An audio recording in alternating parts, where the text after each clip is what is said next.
Da-da-da. Don't you step on a snake. Don't you ride in a plane. Don't you eat a steak. It might kill you. Don't you stay in the sun. Don't you open the door. 건강한 한 주 보내셨습니까? 생방송 건강클리닉 김세희입니다. 민족 최대 명절인 추석이 다가왔습니다. 한가위만 같아라는 말처럼 친지와 이웃들과 행복한 시간 보내시면 좋겠는데요.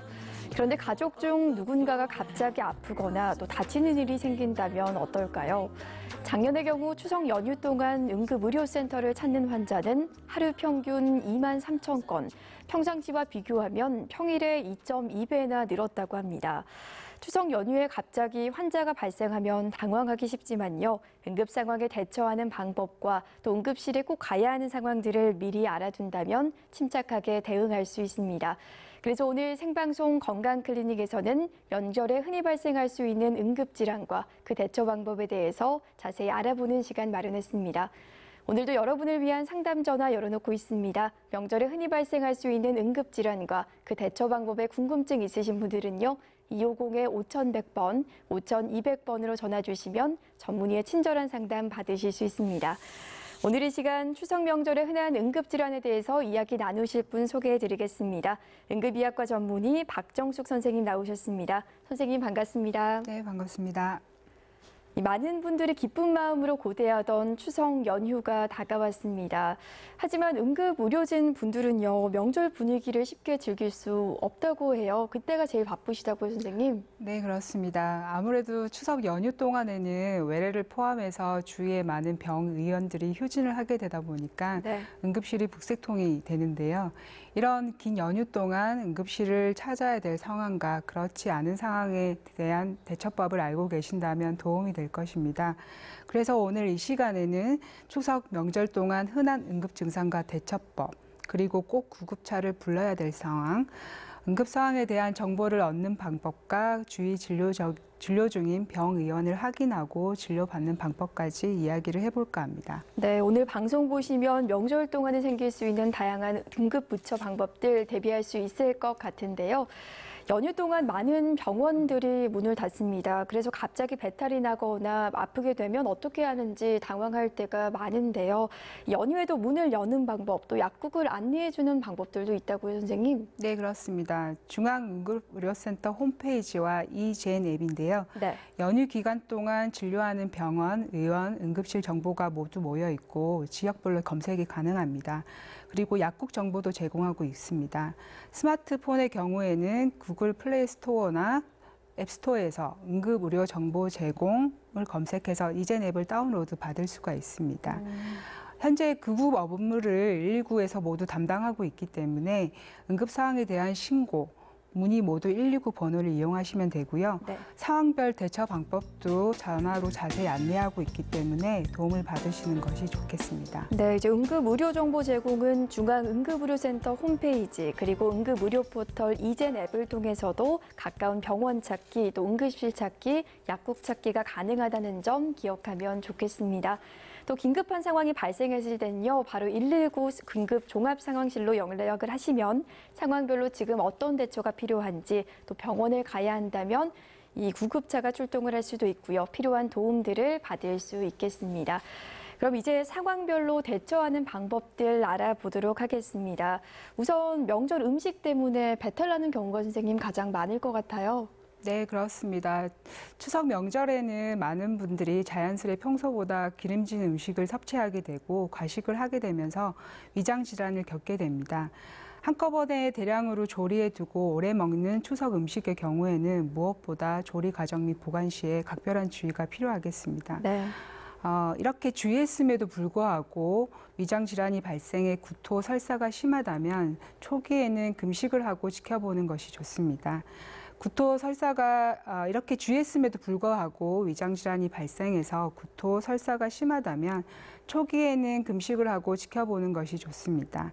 이후 속이 진정되면 소량의 끓여 식힌 보리차나 미음, 죽 순서로 식이를 시작해 볼 수가 있습니다. 네. 그리고 이럴 때를 대비해서 소화제, 지사제 등의 상비약을 준비해 두거나 미처 준비하지 못했다면 연휴 기간에 여는 약국을 미리 알아두는 것도 큰 도움이 될 것 같습니다. 그러나 무엇보다도 과식과 가음을 경계하는 것이 가장 바람직한 건강법일 것입니다. 네, 요즘 낮 기온도 꽤 높으니까요. 명절 음식 보관에도 신경을 써야겠고요. 또 기름진 음식을 너무 많이 먹지 않게 주의를 해야겠습니다. 이 보리차나 미음으로 속을 편하게 하거나 상비약을 먹어도 이렇게 복통이 너무 심한 경우라면 응급실을 찾아야 할까요? 네, 복통이 너무 심하거나 발열을 동반해서 구토 설사가 만 하루 이상 지속되어 탈수가 걱정될 정도라면 근처 응급의료기관으로 내원하셔서 도움을 받으시는 것이 좋습니다. 특히 영유아나 고령자, 기존 심폐질환자나 당뇨, 간질환 환자들은 단순 탈수에 의해서 상태가 급격히 나빠지거나 단순 장염이 아닌 경우가 많기 때문에 주의가 필요한데요. 이런 고위험군 환자분들은 조기에 내원하셔서 치료를 받는 것이 좋겠습니다.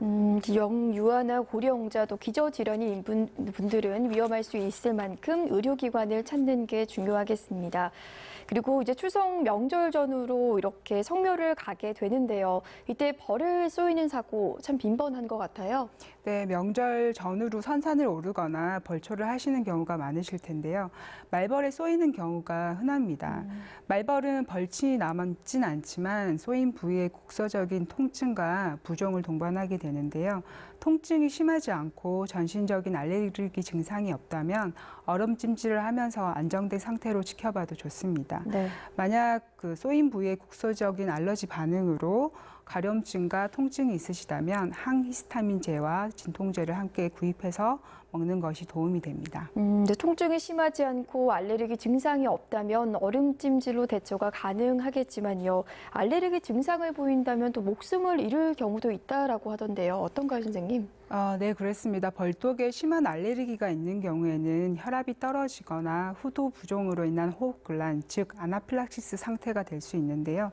이 경우에는 빠른 시간 내에 처치를 하지 않으면 생명이 위험할 수도 있기 때문에 빠른 시간 내에 병원에 내원하셔서 응급 조치를 받아야 됩니다. 따라서 이전에 벌독으로 인한 심한 아나필락시스 경험이 있으신 분들은 가급적 벌초를 삼가시는 게 제일 좋겠고요. 피치 못할 경우라면 긴팔, 긴바지, 의류, 그리고 망등을 착용해서 벌에 쏘이지 않는 것이 절대적으로 중요하겠습니다. 네, 이제 벌에 쏘여서 벌침이 박혔다면 이것을 바로 제거해야 할 텐데요. 이게 신용카드를 이용해서 제거를 하면 된다고요, 선생님? 네, 준비된 그림을 보면서 설명드리겠습니다. 벌침은 신용카드의 모서리를 이용해서 긁어내는 방법으로 제거하는 것이 좋습니다. 그림에서 보듯이 벌침 끝부분에 남아있는 벌독이 몸 안으로 더 들어갈 수 있기 때문에 손이나 집게로 잡아 뽑지 않아야 됩니다. 벌침은 가능한 빨리 뽑는 게 좋고요.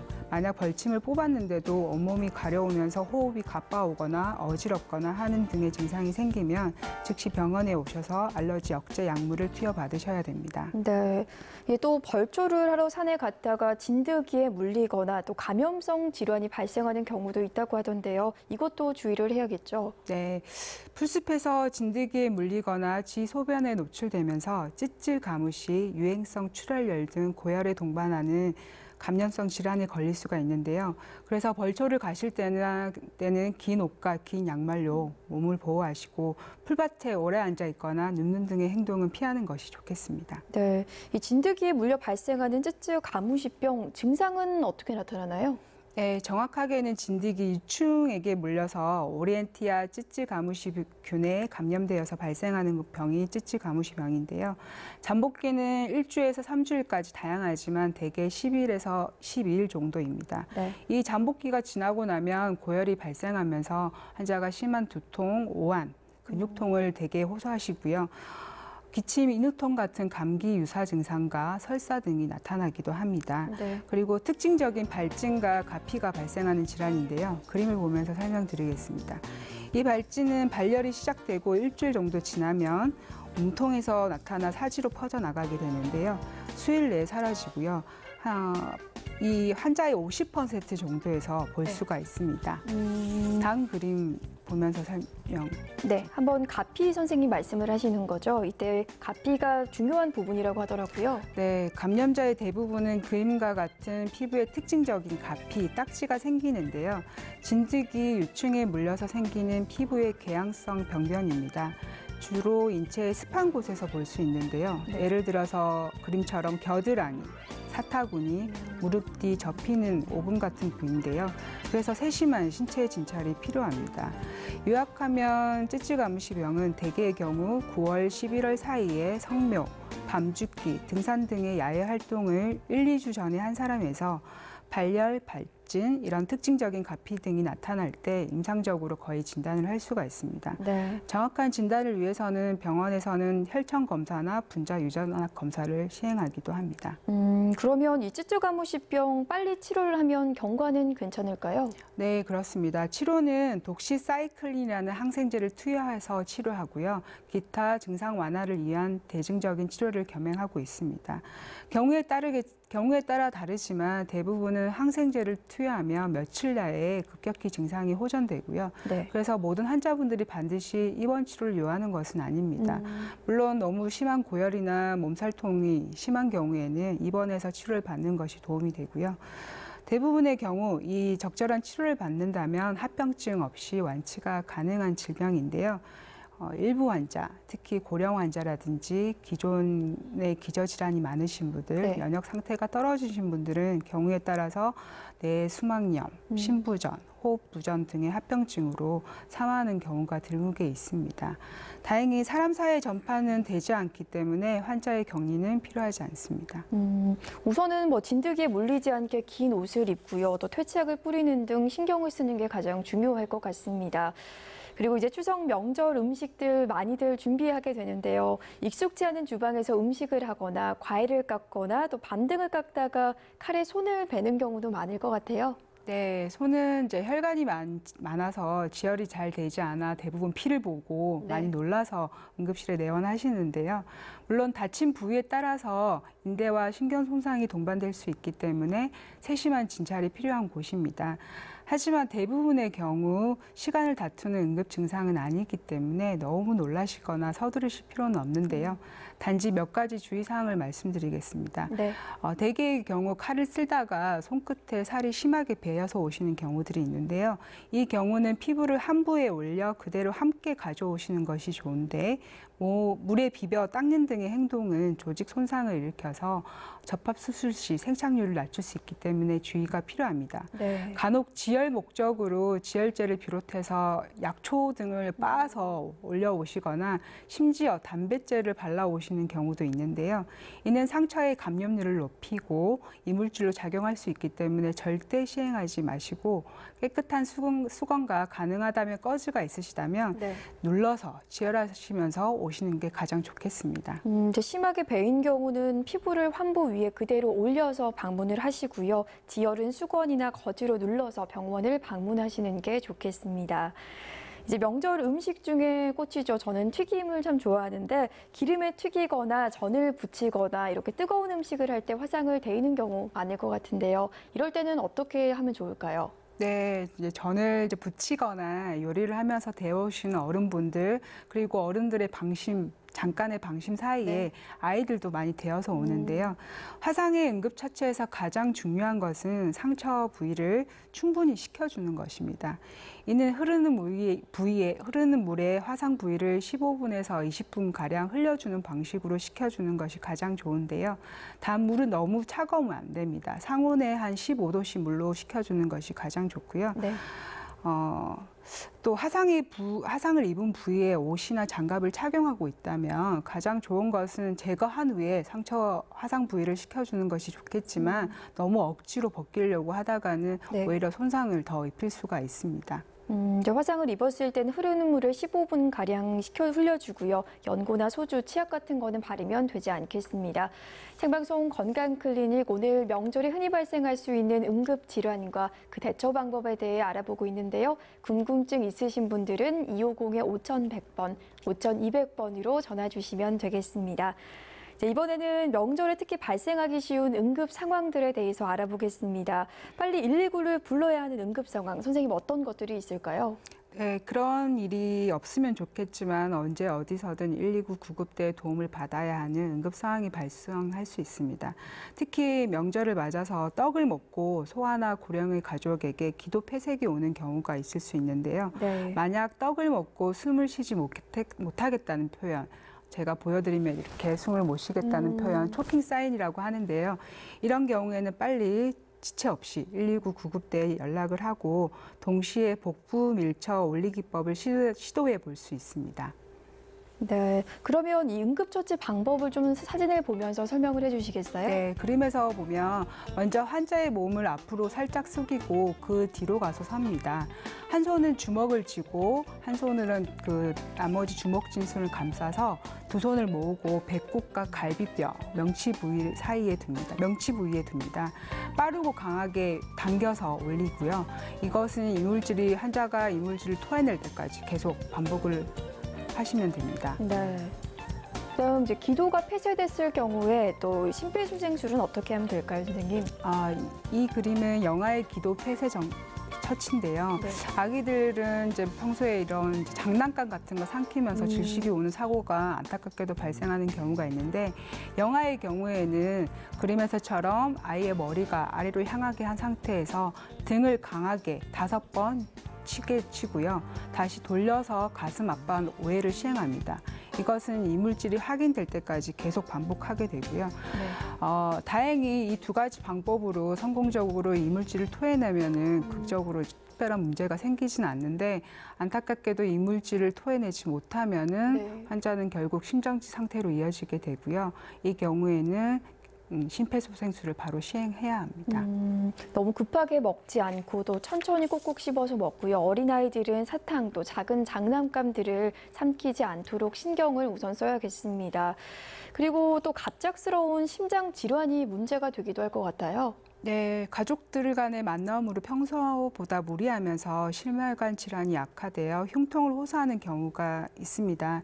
짓누르는 양상의 흉통이나 쪼이거나 벌어진 듯한 가슴 통증은 위험한 통증일 가능성이 많기 때문에 119 구급대의 도움을 받아 응급의료기관에 즉시 내원하셔서 검사와 치료가 필요한데요. 평소 흉통이 있었거나 고혈압, 당뇨, 고지혈증 등이 있는 경우에는 이런 심혈관 질환 가능성이 올라갑니다. 호흡곤란이나 실신도 동반될 수 있기 때문에 주의를 요하고요. 만약에 그 병원에 도착하기 전에 환자가 의식이 없어지거나 하는 경우에는 심폐소생술을 바로 시행해야 합니다.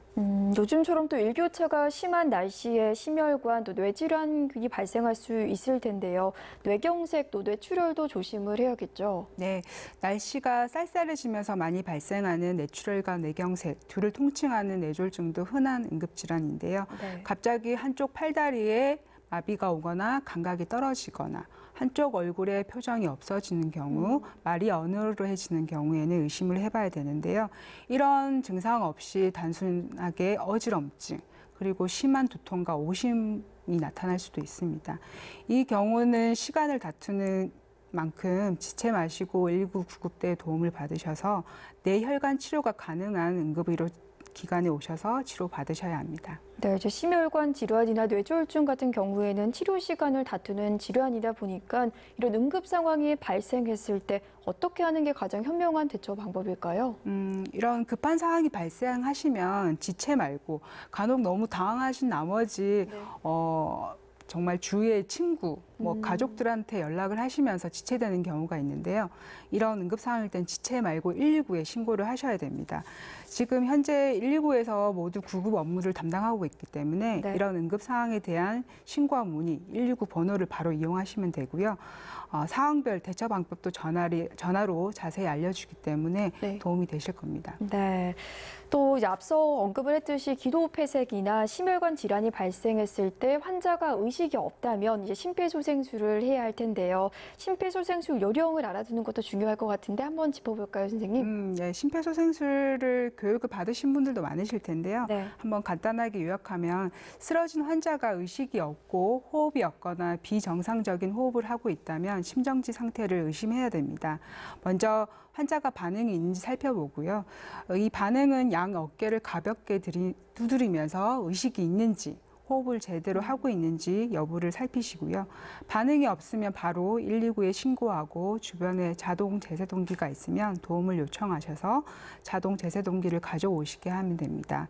그리고 바로 가슴 압박부터 시작하시면 되는데요. 네. 이전에 심폐소생술을 배우신 적이 있다면 흉부 압박과 인공호흡을 같이 시행해 주시면 되고요.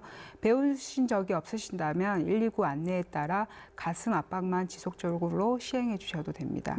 이제 가슴 압박은 어느 부분을 해야 하고요? 얼마나 선생님 지속을 해야 될까요? 심폐소생술을 시행할 때는 흉부 압박의 속도와 빠르기가 매우 중요한데요. 네. 그림을 보면서 설명드리겠습니다. 흉부 압박 위치는 첫 번째 그림에서 보는 듯이 흉골 아래쪽 절반인데요. 다음 그림을 보시겠습니다.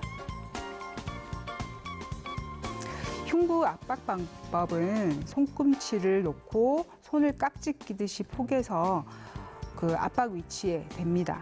팔꿈치를 펴고 환자의 가슴 부위와 본인의 팔이 90도로 유지한 상태에서 네. 속도는 분당 100회에서 120회로 빠르게, 깊이는 5에서 6cm 정도로 깊게 압박합니다. 이 심폐소생술은 119가 도착하거나 환자가 반응이 돌아올 때까지 지속해 주시면 됩니다. 이제 심폐소생술을 할 때 가슴 압박은 1분당 100회에서 120회로 빠르게, 또 깊이도 상당히 깊게 강하게 힘을 해주면 되겠습니다. 이제 많은 분들이 이렇게 심폐소생술 요령을 배우고요, 숙지해 놓는 게 중요할 것 같습니다. 생방송 건강클리닉, 오늘도 여러분을 위한 상담 전화 열어놓고 있습니다. 명절에 흔히 발생할 수 있는 응급질환과 또 그 대처 방법에 궁금증 있으신 분들은요, 250-5100번, 5200번으로 방송 중에 전화 주시면 되겠습니다. 이제 아무래도 명절은 전국 각지에서 오다 보니까요, 많은 사람들이 모이게 되는데 이럴 때 감염병도 조심을 해야겠습니다. 이제 지난번에 우리가 놀라게 했던 메르스 사태가 왔었는데 다행히 메르스 확진 환자가 완치를 받았고요. 또 다른 의심 환자가 나오기는 했습니다만 이번에는 이렇게 3년 전보다 비해서 크게 확산되지 않아서 선생님 좀 다행이에요. 네, 그렇습니다. 참 3년 전과 비교해서 이번에 확진 환자는 빠른 시간 내에 24시간 이내에 한 병원, 삼성서울병원으로 갔었죠. 네네. 그래서 빠르게 진단되면서 3년 전과 달리 병원 내 전파가 차단되면서 더 이상 확산되지 않았던 것 같습니다. 네. 이제 그러면 이제 메르스 의심 증상이나 또 어떻게 대처하면 좋은지 알아두면 좋을 것 같은데요. 선생님 어떤 게 있을까요? 네, 메르스의 주 증상은 발열, 기침, 호흡곤란 등의 호흡기 증상인데요. 흡사 감기랑 비슷하죠. 따라서 중동 지역 방문 후에 이런 호흡기 증상이 있는 경우, 폐렴이 생긴 경우에는 반드시 메르스에 대한 검사를 받아야 됩니다. 네. 사우디아라비아에서 나온 자료에 따르면 방금 말씀드린 환자의 증상은 한 70% 이상에서 호흡기 증상이 나타나고 있고요. 이번 확진 환자의 경우처럼 초기에 호흡기 증상 없이 설사, 구토, 네. 복통 등의 소화기 증상도 한 20% 정도에서 나타난다고 보고되고 있습니다. 그렇다면 이제 메르스가 의심되는 상황이라면 어떻게 대처하면 좋을까요, 선생님? 이 부분이 중요한데요. 네. 만약에 해외에 나갔던 경우라면 특히 지금 메르스는 문제되고 있는 지역이 중동 지역이죠. 네. 이 중동 지역을 갔다 오신 분들은 귀국 시에 의심 증상이 있으면 그 비행기 하차 시에 공항 검역대에 반드시 고지하셔야 됩니다. 이번 확진 환자도 본인이 바로 삼성병원으로 내원을 하셨는데 공항 네. 검역대에서는 알리지 않으셨더라고요. 그래서 좀 말들이 네. 많은데요. 주의를 좀 해주셨으면 좋겠고요. 네네. 그래서 귀국 후 2주 이내에 만약에 처음에 증상이 없다가도 2주 이내에 발열, 기침, 호흡곤란 등의 증상이 생기신다면 네. 의료기관으로 바로 가시지 마시고 1339 또는 보건소로 신고하시면 됩니다. 그리고 만약 메르스 환자의 접촉자로 통보를 받게 되면요, 보건소 안내에 따라 증상 발생 모니터링과 함께 네. 감염 예방 수칙을 준수하셔야 되고요. 또 다시 한번 강조드리지만 발열 또는 호흡기 증상이 생길 경우 타인에 대한 감염 전파 방지 및 자신의 빠른 메르스 감별 진단을 위해서 타인의 접촉 및 의료기관을 방문하지 마시고요. 네. 지체 없이 보건소 담당자나 1339에 신고하셔서 안내에 따르도록 하시면 됩니다. 네, 만약 해외에 나갔던 경우라면 귀국 시에는 검역관에 바로 고지를 하시고요. 1339나 보건소로 신고하면 되겠습니다. 오늘 이번 명절이 좀 길다 보니까요. 해외여행 가시는 분들 참 많으실 것 같은데 여러 해외 감염병에 대한 주의도 좀 필요할 것 같아요. 알려주세요. 네, 그렇습니다. 꼭 휴가철이 아니라도 이런 긴 연휴나 명절 동안에 많이들 해외여행을 가시죠. 그래서 네네. 해외여행은 꾸준히 증가하고 있기 때문에 사전에 해외여행 예방접종에 대해 알아보시고 미리 예방접종을 통해 안전하게 다녀오시는 게 좋은데요. 네. 방문하는 국가의 감염병 정보와 예방접종에 대해서 정보를 얻으시려면 질병관리본부 홈페이지나 콜센터, 그리고 보건소나 종합병원의 감염내과에 직접 방문하시면 상담도 가능하시고요. 필요한 예방접종 및 예방약을 받으실 수가 있으십니다. 네. 귀국 후에 발열, 기침, 구토, 설상 등의 이상 증상이 있으시면 하차 시에 보건당국에 즉시 신고를 하셔야 됩니다. 네, 알겠습니다. 오늘 이제 명절 질환에 응급 질환이 생겼을 때 이제 119 종합 상황실을 통해서도 이렇게 받을 수 있다라고 했었는데요. 잠깐 연결해서 이야기를 나눠볼까 합니다. 경남 소방본부 119 구급 상황센터 이상희 소방장님 전화 연결돼 있습니다. 여보세요? 네, 여보세요? 네, 안녕하세요. 네, 안녕하세요. 네, 이제 연휴 기간에 이제 119 종합 상황실로 병원이나 또 약국 정보 이 질환에 대한 문의가 전화가 많이 오나요, 선생님?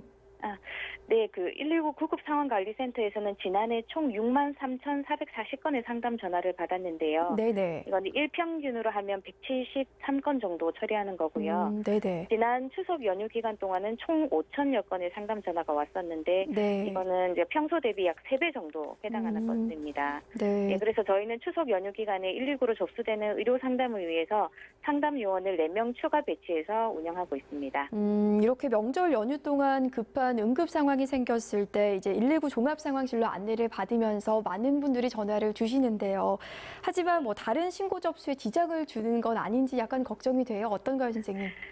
네. 대부분의 도민들이 119는 화재, 구조, 구급 등 긴급한 상황에서만 신고를 하는 줄 알고 계시는 분이 많으실 텐데요. 네. 119 종합상황실에서는 도민들에게 응급처치 지도, 질병상담, 병원, 약국을 안내하는 등 응급의료 정보를 제공하는 119 구급상황관리센터가 따로 있습니다. 네. 그래서 긴급 신고를 처리하는 전화와는 전혀 다르기 때문에 걱정할 필요 없이 추석 연휴 기간 동안 운영을 하는 당직병원 약국 문의나 응급처치 또는 질병상담이 필요하시면 언제든지 119로 전화하시면 됩니다. 네, 이제 추석 연휴 기간 119 종합 상황실로 연결을 하셔서 이제 응급 의료 처치나 이런 방법들을 잘 아셨으면 좋겠습니다.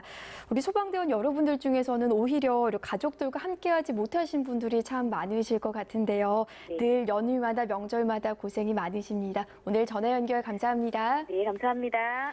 네. 이제 오늘 생방송 건강클리닉 응급의학과 전문의 박정숙 선생님과 응급질환에 대해서 함께 알아보고 있는데요. 앞서 선생님 언급을 했지만요. 119 도움을 받을 정도로 응급 상황은 아니지만 또 의료기관의 도움을 받아야 할 경우도 생길 텐데요. 다시 한번 정보를 짚어주시겠어요, 선생님? 네. 그 유용한 사이트와 앱을 좀 전에 말씀드렸는데요. 네. 중앙응급의료센터 홈페이지와 이젠 앱입니다. 이는 연휴 기간 동안 진료하는 병원, 의원, 응급실 정보가 모두 모여 있기 때문에 지역별로 검색이 가능하고 약국 정보도 제공하고 있습니다.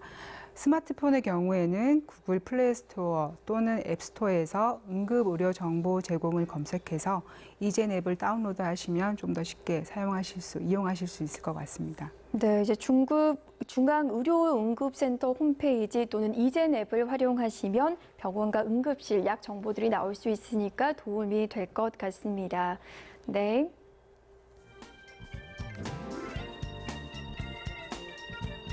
네, 선생님 다시 한번 정리를 해주시겠어요? 네. 그 사이트는 중앙응급의료센터 홈페이지고요. 응급의료 포털 앱은 이젠 앱입니다. 이도 저도 다 안 떠오르시면 아까 방금 전에 119 상황실과도 통화했는데 119에 연락을 하시면 119 구급대에서 전화 상담 그리고 대처 방법들 이런 것들을 자세히 안내하고 병원 정보도 제공하기 때문에 119 전화를 하셔서 도움을 받으시면 되겠습니다. 네, 이제 명절이다 보니까 가족들과 만나서 음주하시는 분들 꽤 많으실 것 같은데요. 뉴스에도 많이 나왔지만 응급실 난동으로 인해서 의료진 분들이 치료하기가 힘들어진다. 좀 이런 사건들을 보면 좀 안타까운데요. 선생님 혹시 에피소드나 이런 것들이 있을까요? 네, 이제 즐거운 명절인데요. 가족들끼리 이제 오랜만에 만난 친지분들끼리 즐겁게 술을 시작하시다가 이게 좀 지나치게 되면서 되게 약간 이제 서로 간에 언쟁이나 그리고 단순한 폭행 등의 문제들로 응급실을 찾으시는 분들이 있습니다. 네. 이런 환자분들은 사실 꼭 진료가 필요하지 않는 경우도 있는데요. 서로 마음이 상해서 진단서를 떼달라고부터 이제 입구에서부터 언성을 높이면서 폭언을 하시고요. 그리고 저희가 이제 다른 환자분들 때문에 진료 때문에 바쁘기 때문에 이런 환자분들은 저희는 좀 사실 지쳐요. 그래서 약간 응대를 안 하고 있으면 이제 약간 폭언을 하시면서 응급실 기물을 좀 파손시킨다든지 위협적인 행동을 하는 경우가 있는데요. 이런 경우에는 이제 이렇게 환자분들이 폭행, 폭언, 기물 파손 등으로 의료진을 위협하게 되면서 특히 응급 환자가 있는 경우 이런 응급 환자 진료에 방해되는 경우에는 환자는 이제 응급의료법에 이제 한해서 3천만 원 이하의 벌금이나 네. 실형을 살 수도 있거든요. 네네. 그래서 정말 즐겁게 드시고 그러지 말으셨으면 좋겠습니다. 네, 이제 응급 진료를 하다 보시면요, 이렇게 추석 연휴 때 많이 바쁘다고들 하시잖아요. 어떻게 선생님은 명절을 잘 지내시나요? 저 벌써부터 긴장되는데요. 네네. 내일부터 이제 연휴가 시작이 되죠. 네. 저 명절 연휴 동안에는 많은 환자들로 응급실이 힘들기 때문에 이제 환자들이 많기 때문에 네네. 저희가 이제 이런 연휴 기간 동안 저희는 이제 2명씩 근무를 좀 더 평소 때보다 근무에 더 많이 투입이 돼서 사실 네. 쉬는 시간이 거의 없습니다. 그래서 좀 매년 겪고 있긴 한데 네. 속상하네요. 이제 이렇게 모두 다 즐겁고 또 건강한 연휴를 보내면 좋겠습니다만 또 응급실에 가는 상황이 발생할 수 있는데 또 너무 오래 기다리는 거 아니냐 이렇게 하소연하시는 분들도 많으실 것 같아요. 네, 그렇습니다. 이제 응급실은 예측할 수 없는 각종 사고, 질병으로 되게 바쁜 시간대가 있는데요. 네. 연휴 기간 동안은 평소보다 2~3배 이상의 많은 환자들로 매우 혼잡합니다. 그래서 응급실을 찾으시는 환자분들이 많은 불편함이 있을 걸로 예상이 되는데요. 특히 응급실은 접수 순서가 아닌 응급 순서로 진료를 하게 됩니다. 네네. 그래서 응급 환자가 있는 경우는 이 대기 시간이 길어질 수가 있고요. 그래서 앞서 말씀드렸던 간단한 이제 처치를 하실 수 있는 분들은 처치를 하시고 네. 다른 지금 계속 안내해드리고 있는 앱이나 응급의료 홈페이지를 통해서 주위에 간단한 여는 의원들을 확인하시고 진료를 보시는 게 많이 도움이 될 것 같습니다. 그러면 꼭 응급실을 방문해야 하는 응급 상황들 선생님 그러면 다시 한번 좀 짚어주시겠어요? 일단은 이제 이런 상황은 추석 명절 연휴뿐이 아니라 가장 응급한 상황은 심혈관 질환이죠. 네. 그래서 극심한 흉통이라든지 호흡 곤란 등의 증상이 있을 때는 지체 마시고 오셔야 되고요. 두 번째로 말씀드렸던 뇌혈관 질환, 네. 뇌졸중, 뇌경색입니다. 한쪽 팔다리에 마비 증상이 오시거나 말이 어눌해지시거나 심한 두통, 어지러움증으로 보행이 어려우신 분들은 지체 마시고 119 구급대의 도움을 받으셔서 병원으로 내원하셔야겠습니다. 선생님 혹시 그러면 지병을 앓고 계신 분들, 기저질환이 있으신 분들은 어떻게 대처하시면 좋을까요? 기저질환이 있으신 분들은 아무래도 이제 고령 환자분들이라든지 기존의 심폐질환자들이라든지 이런 분들은 사실 고위험군들이에요. 앞서 말씀드렸다시피 단순 설사나 복통도 이분들 같은 경우에는 탈수에 의해서 생각보다 급격히 상태가 나빠지시는 경우도 있고요. 네. 소위 말했던 그냥 설사하고 토하는데 장염이라고 생각했지만 단순 장염이 아닌 허혈성, 궤양성 대장염 같은 것들 그리고 것들로 되게 안 좋아지는 경우가 있거든요. 네네. 이런 분들은 이제 응급실 가면 대기해야 되지 않을까, 약간 좀 차일피일 조금 참으시는 분들이 있는데 네네. 이런 고위험군 환자분들은 지체 마시고 좀 빠른 시간 내에 내원하셔서 진료를 받으시는 게 좋겠습니다. 네. 이제 또 성묘를 많이 다녀오시는데요. 이때 뱀에 물리는 응급 상황도 생길 수 있을 것 같은데 가을에는 뱀에 독이 바짝 올라 있다고 하더라고요. 이럴 때는 어떻게 하면 좋을까요? 일단 다행히 우리나라에서는 그렇게 독성이 있는 뱀은 없는데요. 네네. 뱀을 만약에 맞닥뜨렸을 때 주의하셔야 될 거는 쉽지 않겠지만 당황하지 않으셔야 돼요. 네. 간혹 가다가 그 뱀을 이제 죽이거나 잡으려고 하는 행동을 하시는 분들이 있는데 그러면 2차적으로 더 물릴 수 있다고 하기 때문에 네. 주의하셔야 되고요. 만약에 이제 벌에 물린 경우에는 많은 분들이 오해하시는 경우들이 아마 드라마나 영화에서 보신 것 같은데 네. 그 물린 부위를 이제 빨아서 뭐 그렇죠. 독을 빼야 된다. 빨리 찢어서 독을 이제 빼내야 된다고 생각을 하시는 경우가 많은 것 같은데요. 이 경우는 전혀 독을 빼는 데 도움이 되지 않고 오히려 그 상처 부위를 손상시키고 감염을 더 시키기 때문에 네. 하지 말으셔야 되고요. 하실 수 있는 방법은 이제 만약에 현장에서 물렸다면 그 물린 부위를 고정하는 게 좋습니다. 고정하고 독이 이제 퍼지지 않도록 밴드 같은 걸로 묶어주실 수는 있는데요. 네. 이때 너무 고무줄로 세게 묶어두시면 오히려 상처 부위 쪽으로 혈액이 가지 않으면서 상처 손상이 더 심해지기 때문에 밴드를 매실 때는 느슨하게 손가락 하나 정도가 들어갈 정도로 묶어주시고 고정해 주시면 됩니다.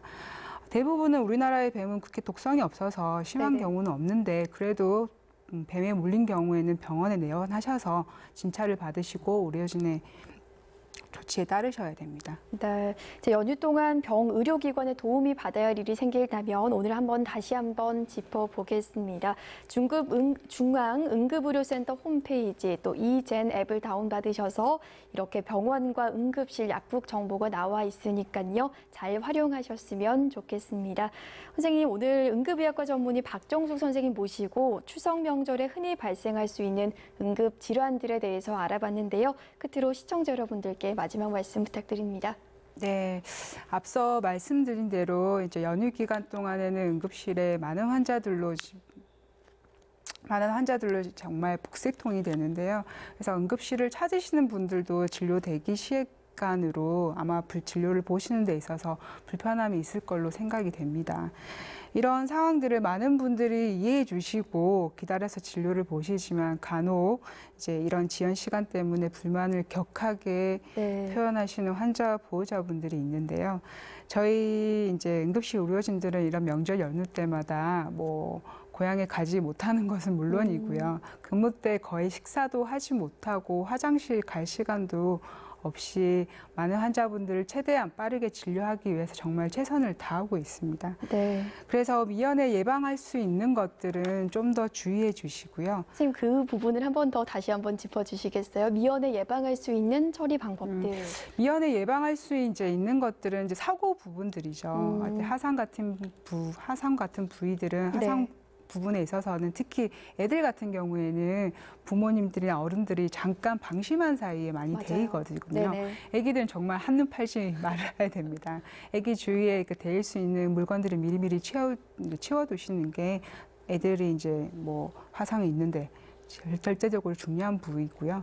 뭐 장난감이라든지 아까 위험한 상황, 장난감 이런 것들도 삼키지 않도록 항상 주의를 시키시고 특히 고령 환자분들 이제 평소에 이가 없고 씻기가 불편하신 고령 환자분들 정말 명절 맞아서 떡을 먹으면서 질식으로 오는 정말 위험한 경우가 있거든요. 이런 것도 정말 주의를 하셔야겠습니다. 네, 계속해서 말씀 마무리 말씀 부탁드립니다. 그래서 이제 예방할 수 있는 것들은 최대한 예방을 해주시고요.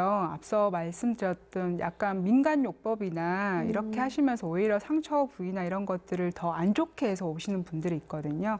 그런 것들은 시행하지 마시고 적절한 거고 간단한 응급처치만 하시고 응급실에 오시는 게 오히려 도움이 됩니다. 그리고 한 지역 응급의료기관에 몰리지 않도록 안내해드렸던 그 중앙응급의료 홈페이지나 이젠 앱을 통해서 근처 연휴 동안 진료하는 병 의원을 알아두시고 진료를 받으신다면 좀 더 원활하게 진료를 보실 수 있을 것 같습니다. 무엇보다 이제 모든 분들이 응급실 찾을 일 없이 건강하고 즐겁게 명절 연휴를 보내시길 진심으로 바라겠습니다. 네, 선생님 오늘 말씀 고맙습니다. 감사합니다. 네, 명절을 건강하게 나기 위해서는 몇 가지 원칙만 지키셔도 좋겠습니다. 먼저 장거리 운전하는 스트레칭이 필수인데요. 그리고 명절 준비는 바닥보다는 이 식탁을 이용하는 게 좋겠습니다. 또 명절 연휴라고 해서요, 규칙적으로 생활하는 게 가장 중요한데요. 과음과 과식은 피하시고 또 즐겁고 행복한 추석 연휴 가족들과 함께 즐기셨으면 좋겠습니다. 생방송 건강클리닉 오늘 여기서 인사드리겠습니다. 시청해주신 여러분 고맙습니다.